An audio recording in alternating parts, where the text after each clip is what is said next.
जय हिंद प्यारे साथियों। स्वागत है आपका हमारे चैनल अक्षय एग्जाम गाइड में। रेलवे के लिए important topic work energy and power के बारे में आज हम पढ़ने वाले हैं। रेलवे के exams RRB group D, ALP, technician और एनटीपीसी, इन सभी एग्जाम्स में 3 क्वेश्चंस ही इस टॉपिक से देखने को मिलते हैं। तो चलिए इस टॉपिक को पढ़ते हैं। सबसे पहले हम इसमें वर्क के बारे में पढ़ेंगे। वर्क क्या होता है? वर्क मतलब कार्य। कार्य का अर्थ किसी क्रिया के संपादन से होता है, जैसे हल चलाना, लकड़ी काटना, पढ़ना इत्यादि। इसके अलावा बल लगाकर किसी वस्तु को बल की दिशा में विस्थापित करने की क्रिया ही क्या कहलाती है? कार्य कहलाती है। कार्य कार्य बल और विस्थापन का अदिश गुणनफल होता है, यानी W बराबर एफ एस। जब हम यहाँ से डॉट को हटाते हैं तो कॉस थीटा आता है, तो ये हो जाता है W बराबर एफ एस कॉस थीटा। दोस्तों, ये जो थीटा होता है वो बल और विस्थापन के बीच क्या होता है? कोण होता है।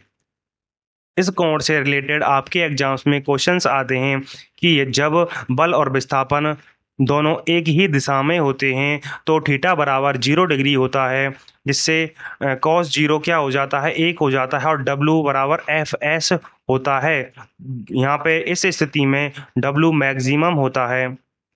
यदि बल और विस्थापन दोनों अलग अलग दिशाओं में होते हैं तो थीटा हम 180 डिग्री लेते हैं, तो W बराबर हो जाएगा एफ एस, और कॉस 180 की वैल्यू -1 होती है।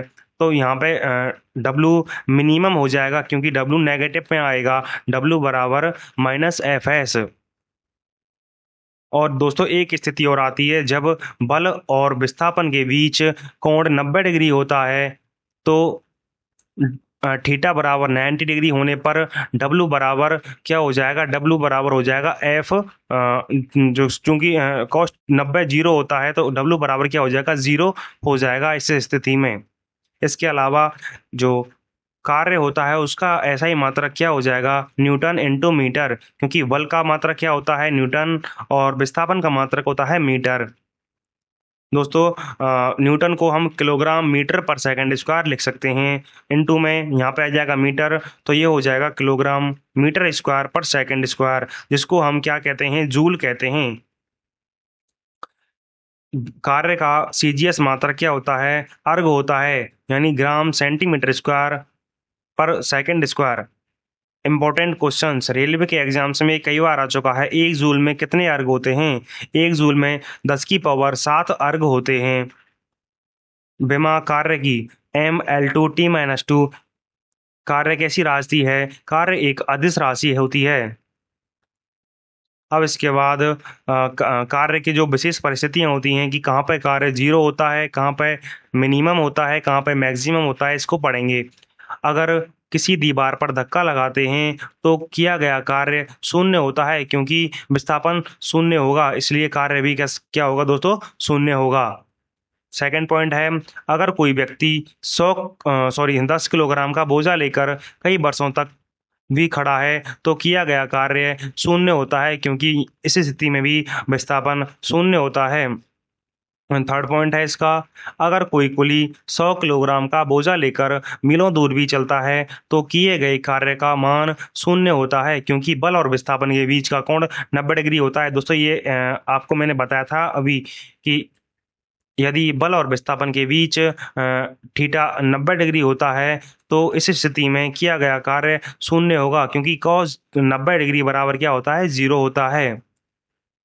फोर्थ पॉइंट है इसका, अगर कोई व्यक्ति सीढ़ी पर चढ़ा और चढ़कर उतर गया तो कार्य का मान शून्य होगा, क्योंकि विस्थापन शून्य होता है। दोस्तों, आप जानते हैं विस्थापन क्या होता है? विस्थापन होता है प्रारंभिक बिंदु और अंतिम बिंदु के मध्य की न्यूनतम दूरी, इसे ही हम विस्थापन कहते हैं। तो दोस्तों, यहाँ से कोई व्यक्ति चला और यहाँ यहाँ पे आया, फिर वापस इधर ही चला गया, तो इस स्थिति में विस्थापन शून्य होगा, और विस्थापन शून्य होने पर कार्य का मान भी शून्य होगा। फिफ्थ पॉइंट है इसका, किया गया कार्य धनात्मक, ऋणात्मक तथा शून्य हो सकता है। इस स्थिति को हम पीछे डिफाइन कर चुके हैं कि कहाँ पे धनात्मक होगा, कहाँ पे ऋणात्मक होगा, और कहाँ पे शून्य होगा। तो दोस्तों, धनात्मक कब होगा? जब थीटा बराबर 0 डिग्री होगा तो धनात्मक होगा। और जब जब थीटा बराबर 180 डिग्री होगा तो ऋणात्मक होगा, और शून्य जब थीटा बराबर कितना होगा, जब थीटा होगा कितना 90 डिग्री होगा, तो इस स्थिति में शून्य होगा। छठा पॉइंट है इसका, उठाकर रखने में किया गया कार्य भी शून्य होता है। दोस्तों उठाकर रखने मतलब कोई वस्तु हमने यहाँ से उठाई और वापस यहाँ पर ले गए और वापस इसी जगह रख दी, तो इस स्थिति में विस्थापन शून्य होता है, और शून्य होने के कारण ही कार्य का मान भी शून्य होता है। अगला पॉइंट है इसका, घर्षण बल के द्वारा किया गया कार्य का मान ऋणात्मक होता है। दोस्तों घर्षण बल किसके विपरीत लगता है? घर्षण घर्षण हमेशा वेग के विपरीत लगता है, तो इस स्थिति में भी कार्य का मान ऋणात्मक होता है। नोट क्या है इसको पढ़ते हैं। कार्य शून्य उसी का होगा जहां पर बल और विस्थापन के बीच कोण मूलतः 90 डिग्री होता है। उसी स्थिति मतलब मूलतः 90 डिग्री होना चाहिए, तभी क्या होगा, तभी कार्य का मान शून्य होगा, क्योंकि उसी स्थिति में विस्थापन शून्य होता है। अब कुछ दोस्तों न्यूमेरिकल्स हैं, उनको सॉल्व करते हैं कार्य से रिलेटेड। क्वेश्चन इसमें फर्स्ट है, अगर किसी वस्तु पर 10 न्यूटन का बल 36 से 30 डिग्री के कोण पर आरोपित होता है, तो वह वस्तु क्षैतिज में 5 मीटर विस्थापित होती है। किए गए कार्य का मान कितना होगा? तो हम जानते हैं कार्य बराबर होता है बल इंटू विस्थापन, यानी W बराबर एफ एस कॉस थीटा। दोस्तों उसने एफ दे रखा है, बल का मान कितना है हमारे पास 10 न्यूटन, और थीटा कितना है हमारे पास, थीटा है 30 डिग्री, और एस मतलब विस्थापन है हमारे पास 5 मीटर। तो इसमें वैल्यू पुटिंग कर देंगे, एफ की वैल्यू रख देंगे 10, एस की वैल्यू रख देंगे 5, और कॉस 30 की वैल्यू होती है √3/2। यहाँ से इसको कैंसिल कर देंगे, तो ये कितना आ जाएगा इसका आंसर आ जाएगा 25√3। तो इसका ये आंसर हो जाएगा 25√3। ठीक है दोस्तों। अब एक इम्पोर्टेंट टॉपिक, अगर थीटा का मान नहीं दिया हुआ होता है तो हम थीटा का मान कितना लेते हैं, 0 डिग्री मान लेते हैं। तो ये इस क्वेश्चन के लिए है ये नोट। तो इसके लिए क्वेश्चन सॉल्व करते हैं। अगर किसी वस्तु पर 10 न्यूटन का बल आरोपित किया जाता है और वह वस्तु बल की दिशा में 5 मीटर विस्थापित होती है, तो किया गया कार्य कितना होगा? तो ये फॉर्मूला लगा देंगे यहाँ पे, W बराबर एफ एस कॉस थीटा। तो यहाँ पे W बराबर कितना आ जाएगा, इसमें वैल्यू रख देंगे। हमारे पास एफ यानी बल दे रखा है 10 न्यूटन, विस्थापन है 5 मीटर। और दोस्तों जब क्वेश्चन में थीटा की वैल्यू यानी बल और विस्थापन के बीच का कोण नहीं दिया होता है, तो उस स्थिति में हमें थीटा को 0 डिग्री मानना होता है। तो cos 0 मान लेंगे यहाँ पे। तो हम जानते हैं cos 0 की वैल्यू होती है 1, तो इसका आंसर आ जाएगा 50। दोस्तों कार्य का मात्रा कितना क्या होता है, जूल होता है, तो इसमें जूल भी लिख देंगे यहाँ पे।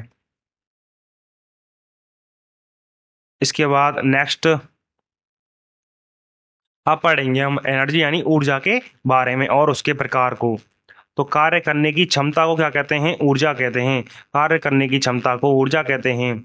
सभी प्रकार की जो ऊर्जा होती हैं उनका ऐसा ही मात्रा क्या होता है, जूल होता है, और CGS मात्रा क्या होता है, अर्ग होता है। सभी प्रकार की ऊर्जाएं अदिश राशि होती हैं। ऊर्जा की वाणिज्यिक इकाई kWh यानी किलो वाट आर ये होती है। अब ऊर्जा विभिन्न प्रकार की होती हैं। पहली है द्रव्यमान ऊर्जा, सूर्य ऊर्जा, नाभिकीय ऊर्जा, ध्वनि ऊर्जा, रासायनिक ऊर्जा, प्रकाश ऊर्जा, ऊष्मीय ऊर्जा, विद्युत ऊर्जा, यांत्रिक ऊर्जा आदि। अब हम पढ़ेंगे द्रव्यमान ऊर्जा के बारे में।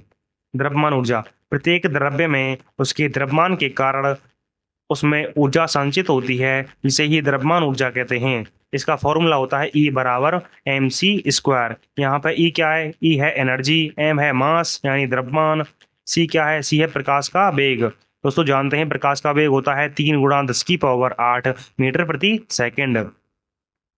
अब इसके बाद यह आइंस्टीन द्वारा दिया गया समीकरण है, जो E बराबर mc² है। इसको किसने दिया था दोस्तों? आइंस्टीन ने दिया था। इसे ही हम सापेक्षिकता का सिद्धांत या आपेक्षिकता का सिद्धांत कहते हैं। इसी से नाभिकीय ऊर्जा प्राप्त होती है। दोस्तों प्रकृति में सभी वस्तुओं में ऊर्जा होती है, लेकिन केवल गतिशील वस्तु द्वारा ही क्या किया जाता है, कार्य किया जाता है। क्योंकि जब उसमें गति होगी तो विस्थापन होगा, और विस्थापन होगा तभी क्या होगा, कार्य किया जाएगा। अब पढ़ते हैं हम यांत्रिक ऊर्जा के बारे में। तो यांत्रिक ऊर्जाएं 2 प्रकार की होती हैं, यानी यांत्रिक ऊर्जा गतिज ऊर्जा और स्थित ऊर्जा दोनों से मिलकर बनती है। अब पढ़ते हैं गतिज ऊर्जा यानी काइनेटिक एनर्जी के बारे में। गति करने वाली वस्तु में गतिज ऊर्जा होती है। द्रव्यमान की कोई वस्तु अगर b वेग से गतिशील है तो गति तो गतिज ऊर्जा क्या होगी? तो दोस्तों गति ऊर्जा होगी के ई बराबर यानी काइनेटिक एनर्जी हो जाएगी 1/2 mv²। ये दोस्तों ये फॉर्मूला का ध्यान रखना है जब वेग एक समान हो और शून्य त्वरण वाले बिंदु हो, मतलब त्वरण क्या हो उसका शून्य हो, तभी ये फॉर्मूला हम यूज करेंगे। अब जब गतिज ऊर्जा वेग में अंतर पर भी निर्भर करती है, जब हमारे पास वेग में अंतर दे रखा हो तो उस टाइम गतिज ऊर्जा निकालने का एक फॉर्मूला होता है, ये होता है 1/2 m v2² माइनस v1²। दोस्तों ये ALP CVT2 के लिए बहुत ही इंपॉर्टेंट है, इससे कई क्वेश्चन पूछे जा चुके हैं। अब इस पर एक क्वेश्चन करते हैं। कोई कार किसी समतल सड़क पर त्वरित होकर अपने प्रारंभिक वेग का 4 गुना वेग प्राप्त कर लेती है। इस प्रक्रिया में कार की स्थित ऊर्जा क्या होगी? दोस्तों हम जानते हैं जो गतिज ऊर्जा होती है वो किस पर निर्भर करती है? वेग पर निर्भर करती है। और जो स्थितिज ऊर्जा होती है वो स्थितिज ऊर्जा आगे पढ़ेंगे हम, पीई बराबर होती है mgh। आपको याद रखना है पीई यानी पोटेंशियल एनर्जी बराबर होती है mgh। तो स्थितिज ऊर्जा वेग पर निर्भर नहीं करती है, इसलिए स्थितिज ऊर्जा में कोई परिवर्तन नहीं होगा। इसका आंसर हो जाएगा ऑप्शन ए, परिवर्तित नहीं होती है। नेक्स्ट है इसके बाद ऊर्जा के स्रोत और गतिज ऊर्जा। ऊर्जा के स्रोत, दोस्तों ऊर्जा दो प्रकार की होती है। दो स्रोत होते हैं ऊर्जा के, गैर परंपरागत स्रोत और परंपरागत स्रोत। पहले पढ़ते हैं गैर परंपरागत स्रोतों के बारे में। वर्तमान में प्रयोग किए जा रहे हों जो स्रोत और नष्ट ना होने वाले हों, जैसे भूतापीय ऊर्जा, जल जल जल पवन ऊर्जा, सौर ऊर्जा, बायोगैस ऊर्जा, ये सभी क्या हैं? गैर परंपरागत स्रोत हैं। इनमें आते हैं सूर्य और वायु, ये दोनों क्या हैं? अक्षय ऊर्जा स्रोत हैं। अब पढ़ते हैं परंपरागत स्रोतों के बारे में, जो पहले से प्रयोग किए जा रहे हों और नष्ट होने वाले हों, जैसे कोयला हो गया, पेट्रोल हो गया, डीजल हो गया, प्राकृतिक गैस हो गई, नाभिकीय ऊर्जा हो गई। ये सब क्या हैं? परंपरागत स्रोत हैं किसके? ऊर्जा के। अब तापीय शक्ति संयंत्रों में विद्युत उत्पादन में किसका प्रयोग करते हैं? तापीय शक्ति संयंत्रों में कोयले का उपयोग किया जाता है। ये दोस्तों एनसीईआरटी की इंपॉर्टेंट लाइन है, इसलिए इनको इसमें शामिल किया गया है। ये आपके ग्रुप डी में बहुत ही मतलब बार पूछे जा चुके हैं ये क्वेश्चंस। अगला है महासागरीय तापीय ऊर्जा का कारण महासागरों के भिन्न भिन्न स्तर पर ताप में अंतर के कारण होता है। जो तापीय ऊर्जा का कारण है वो क्या है? महासागरों के भिन्न भिन्न स्तर पर ताप में अंतर। अब इसके बाद है गतिज ऊर्जा के कुछ क्वेश्चंस हैं इनको। अगर किसी वस्तु का वेग दोगुना कर दिया जाए तो उसकी गतिज ऊर्जा कितनी गुनी बढ़ जाएगी? तो इसके लिए हम जानते हैं काइनेटिक एनर्जी का फॉर्मूला होता है 1/2 mv²। तो इसमें वैल्यू रख देंगे 1/2 m × v कितना है दोस्तों? अब दोगुना कर दिया है तो ये हो जाएगा 2v²। तो इसको सॉल्व करेंगे, ये आएगा 1/2 m 4v²। जब इस 4 को बाहर निकालेंगे तो ये हो जाएगा 4 × 1/2 mv²। ये 1/2 mv क्या है? के ई है, तो ये आ जाएगा 4 × के ई। तो दोस्तों पहले था के ई, अब हो गया 4 × के ई। तो गतिज ऊर्जा कितनी हो गई? 4 गुनी हो गई। और बढ़ी कितनी? 3 गुनी। 3 गुनी बढ़ चुकी है। दोस्तों आपको याद रखना है क्वेश्चन में क्या पूछा जा रहा है। तो इसमें पूछा गया कितनी गुनी बढ़ जाएगी, तो बढ़ कितनी जाएगी? 3 गुनी बढ़ जाएगी। और अगर ये पूछता कि कितनी गुनी हो जाएगी तो हो जाएगी कितनी? 4 गुनी। तो आंसर हमारे पास ये होता। अब पढ़ेंगे हम संवेग के बारे में। संवेग और गतिज ऊर्जा। तो दोस्तों संवेग वो है भौतिक राशि है जो गति की मात्रा को बताती है। तो P बराबर होता है हमारे पास मोमेंटम। P बराबर होता है m × v, यानी संवेग बराबर होता है द्रव्यमान × वेग। P बराबर m × v। दोस्तों इसमें अंश बाहर में हम t से मल्टीप्लाई कर देंगे तो ये हमारे पास आ जाएगा mvt/t। तो हम जानते हैं m × v यानी m × v/t ये क्या होता है हमारे पास? ये होता है बल। बल बराबर होता है द्रव्यमान × वेग बटे समय, ये होता है हमारे पास बल। तो ये हो जाएगा F × t। तो यहाँ से हम इसका मात्रक निकाल लेंगे, ऐसे ही मात्रक। तो संवेग का ऐसे ही मात्रक होता है किलोग्राम मीटर प्रति सेकंड।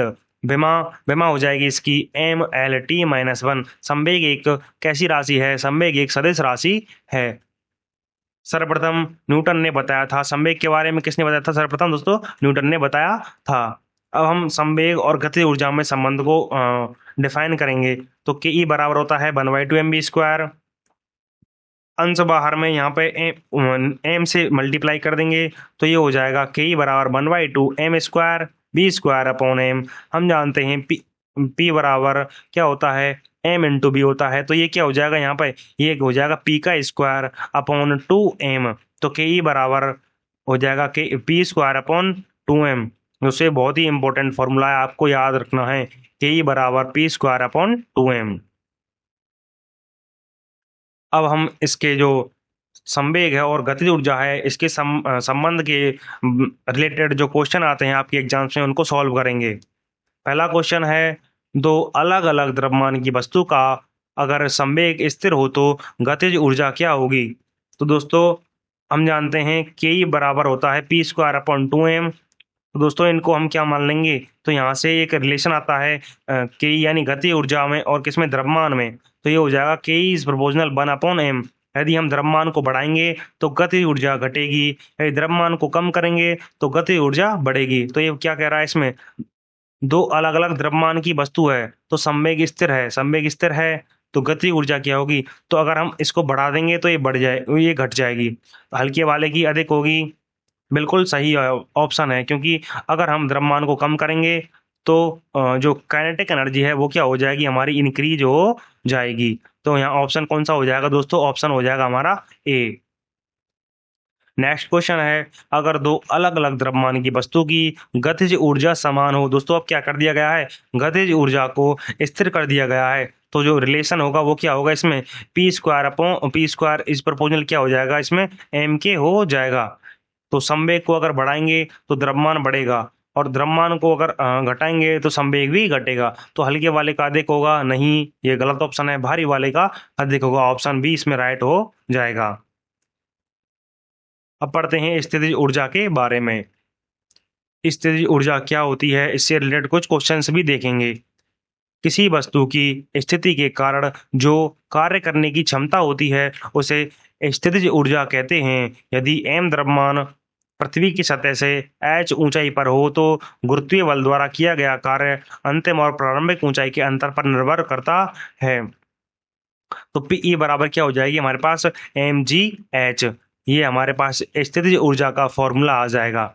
जल विद्युत संयंत्रों में संचित स्थितिज ऊर्जा को विद्युत ऊर्जा में रूपांतरित किया जाता है। यह प्रक्रिया जल की गतिज ऊर्जा के द्वारा पूरी होती है। दोस्तों आप जानते हैं जो जल विद्युत संयंत्र होते हैं उनमें बड़े बड़े बांधों में जल को स्थिर किया जाता है। तो हमने पढ़ा है किसी की स्थिति के कारण जो ऊर्जा होती है उसे क्या कहते हैं? हम स्थितिज ऊर्जा कहते हैं। तो जो विद्युत ऊर्जा में रूपांतर करते हैं वो किसके द्वारा करते हैं? जब जल को बड़े बड़े टरबाइनों पर उनमें गिराया जाता है तो उसमें जो गति होती है जल में, उसी के कारण ही क्या होती है? विद्युत ऊर्जा उत्पन्न होती है। अब इसके हम स्थितिज ऊर्जा के क्वेश्चंस देखेंगे। अगला क्वेश्चन है इसका, किसी 1 किलोग्राम द्रव्यमान को पृथ्वी की सतह से 9.8 मीटर की ऊंचाई तक उठाया जाता है तो किया गया कार्य कितना होगा? हम जानते हैं दोस्तों जो वो ऊर्जा होती है वो कार्य के रूप में ही परिभाषित की जाती है। तो W बराबर हो जाएगा हमारे पास mgh। तो m की वैल्यू दे रखी है 1, हमारे पास g है 9.8, सॉरी g को मान लेंगे हम कितना? 9.8 मान लेंगे। और हमारे पास h इसने दे रखा है 9.8 मीटर की ऊंचाई तक। तो W कितना आ जाएगा दोस्तों? W आ जाएगा 9.8 का होल स्क्वायर। और कार्य है तो कार्य का मात्रक होता है जूल, तो ये इसका आंसर हो जाएगा 9.8 का होल स्क्वायर। स्थितिज ऊर्जा अवस्था और उदाहरण।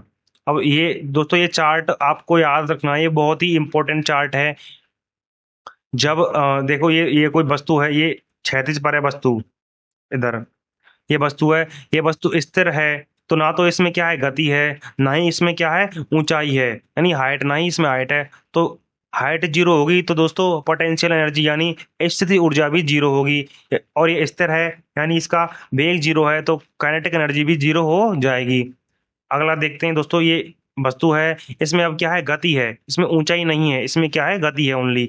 तो इसमें गति है, तो इसका जो गति है तो इसमें कुछ ना कुछ काइनेटिक एनर्जी होगी, यानी गति इसकी जीरो नहीं है, तो काइनेटिक एनर्जी भी इसकी जीरो नहीं होगी, यानी कुछ ना कुछ इसकी गतिज ऊर्जा होगी। लेकिन दोस्तों ये क्या है, क्षैतिज पे है, इसमें कोई ऊंचाई नहीं है, जिसके कारण क्या होगा, इसकी पीई यानी पोटेंशियल एनर्जी जीरो हो जाएगी। अब ये दोस्तों ये वस्तु है, इसमें हाइट है इसकी, और ये क्या है दोस्तों, पर स्थिर है, तो इसमें जो हाइट है उसके कारण इसमें जो पोटेंशियल एनर्जी होगी कुछ ना कुछ होगी, यानी जीरो नहीं होगी। और इसमें स्थिर है, यानी वेग बराबर जीरो है, तो काइनेटिक एनर्जी बराबर जीरो हो जाएगी। और ये वस्तु है, इसमें हाइट है और क्या है, गति भी है, तो हाइट होने के कारण इसकी पोटेंशियल एनर्जी जीरो नहीं होगी, और वेग होने के कारण इसकी काइनेटिक एनर्जी जीरो नहीं होगी, यानी वेग है इसमें कुछ, वेग जीरो के बराबर नहीं है, तो इसकी काइनेटिक एनर्जी भी जीरो के बराबर नहीं होगी, कुछ ना कुछ होगी, ये आपको ध्यान रखना है। अब पढ़ेंगे हम पोटेंशियल एनर्जी के कुछ एग्जाम्पल। तना हुआ इंद्रधनुष है स्प्रिंग, दबा हुआ गद्दा, हाथ में पकड़ा हुआ पत्थर, छत से लटका हुआ पंखा। दोस्तों आकार में बदलाव के कारण शरीर में प्रत्यास्थ स्थिति ऊर्जा होती है। कॉल स्प्रिंग को दबाने या फैलाने से क्या होता है, पीई बढ़ती है। कॉल जो स्प्रिंग होती है दोस्तों, उसको दबाने से या फैलाने से क्या होती है, हमारे पास पोटेंशियल एनर्जी बढ़ती है। बांध में भंडारित पानी, चाबी वाली घड़ी या खिलौना, तना हुआ गुलेल, ये सभी स्थिति ऊर्जा के उदाहरण हैं। नेक्स्ट चलते हैं, गतिज ऊर्जा के उदाहरण और ऊर्जा संरक्षण। गतिज ऊर्जा का उदाहरण, जमीन पर दौड़ता हुआ लड़का। गतिज ऊर्जा होने के लिए वेग का होना जरूरी है।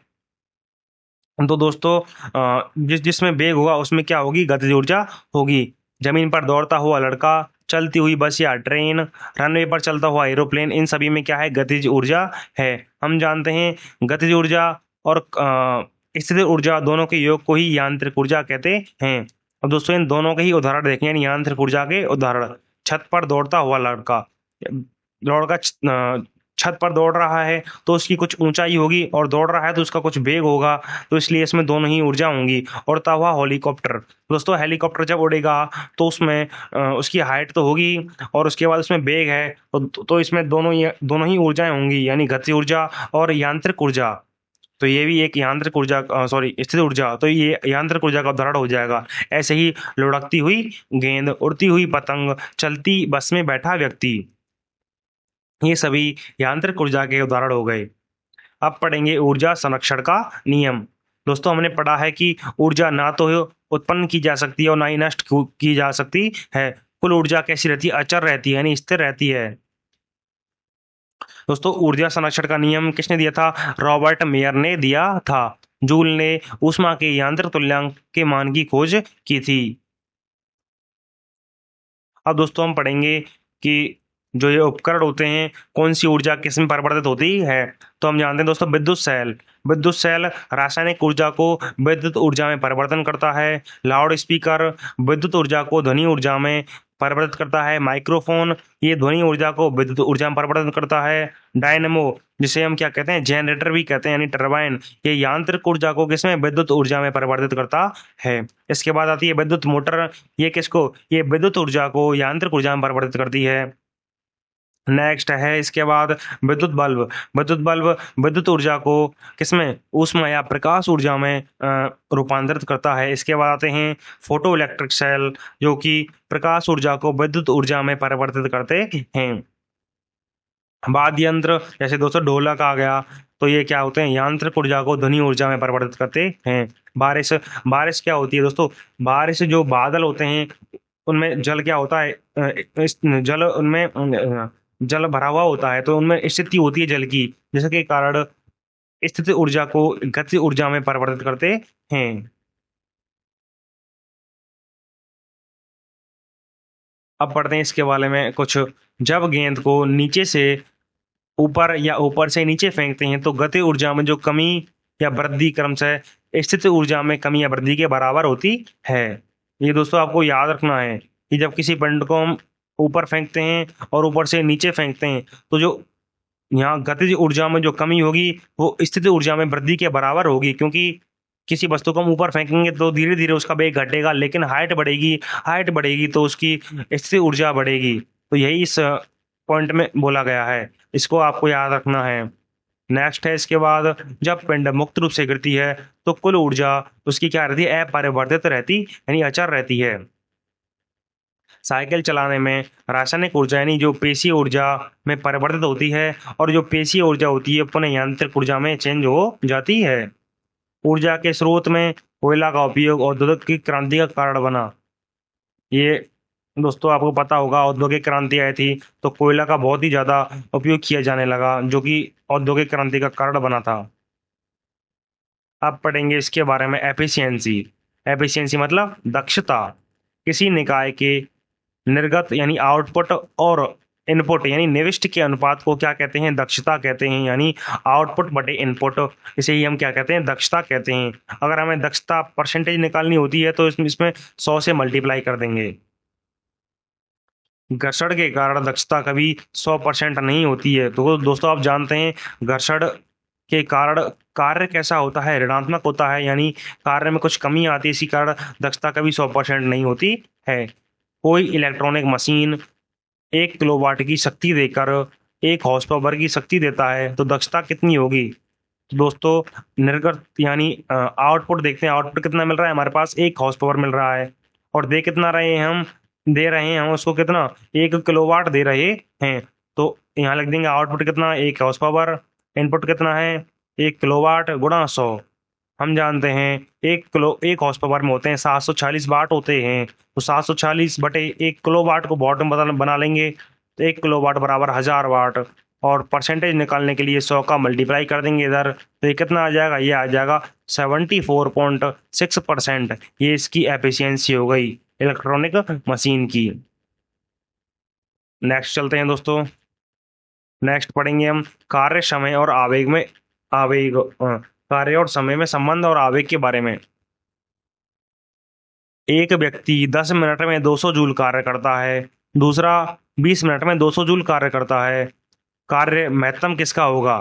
दोस्तों हम जानते हैं कार्य कभी भी समय पर निर्भर नहीं करता है, दोनों का कार्य समान होगा, लेकिन ऊर्जा समय पर निर्भर करती है, अतः काम करने वाले की ऊर्जा अधिक होगी। कम समय में जो काम करेगा उसकी ऊर्जा अधिक होगी, लेकिन कार्य तो दोस्तों सेम ही किया है दोनों ने।